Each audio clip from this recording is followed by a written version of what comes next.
السلام علیکم ورحمۃ اللہ وبرکاتہ۔ ہماری مسنون دعاؤں کی سیریز چل رہی ہے۔ اس ویڈیو میں ہم سورج نکلنے پر کیا دعا پڑھنا ہے اس کو ذکر کریں گے۔ محترم ناظرین، صبح کے ساتھ ہی سر پر جو سورج نظر آتا ہے، اس کی اہمیت ہماری زندگی میں دو اعتبار سے ہے۔ ایک اعتبار ایک دنیا کے اعتبار سے، دوسرا آخرت کے اعتبار سے۔ دنیا کے اعتبار سے یہ ہے کہ جب یہ نکلتا ہے تو ہمارا دن روشن ہوتا ہے، ہمارے کام کاج انجام پاتے ہیں، ہماری معاشی ضروریات پوری ہوتی ہیں۔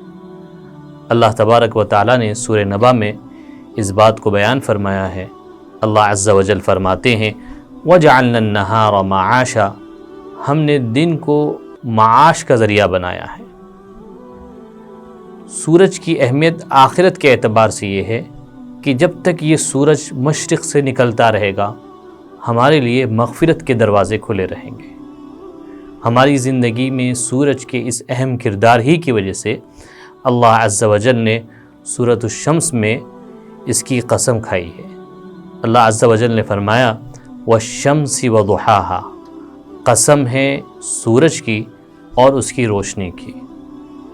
اللہ کے اس عظیم احسان اور اللہ کی اس عظیم نعمت کا ہمیں اس دعا کے ذریعے شکر گزار رہنا چاہیے، جسے حضرت عبداللہ ابن مسعود رضی اللہ تعالیٰ عنہ بڑے اہتمام سے سورج نکلنے پر پڑھا کرتے تھے۔ وہ دعا یہ ہے الحمدللہ الذی اقالنا یومنا ھذا ولم یہلکنا بذنوبنا۔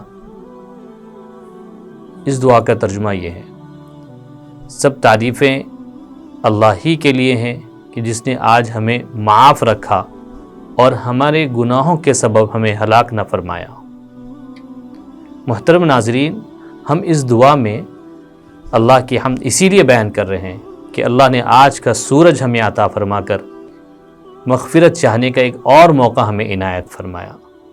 ورنہ سوچئے اگر یہ سورج مشرق سے نہیں نکلے تو ہمارے لیے وہ دن بہت ہی خسارے کا دن ہوگا۔ اس دعا کو یاد کیجئے اور خود بھی اس دعا کے پڑھنے کا اہتمام کیجئے، اپنے گھر والوں کو بھی اس دعا کے پڑھنے کا پابند بنائیے۔ ہماری اس ویڈیو کو لائک کریں، دوسروں کے ساتھ شیئر کریں، اور ابھی تک اگر آپ نے ہمارے چینل کو سبسکرائب نہیں کیا ہے تو ہمارے چینل کو ضرور سبسکرائب کریں۔ اور اگر آپ کسی چیز سے متعلق دعا معلوم کرنا چاہتے ہیں تو نیچے کمنٹس میں آپ ہمیں ضرور بتائیے، انشاءاللہ ہم اس پر ویڈیو بنانے کی کوشش کریں گے۔ السلام علیکم ورحمۃ اللہ وبرکاتہ۔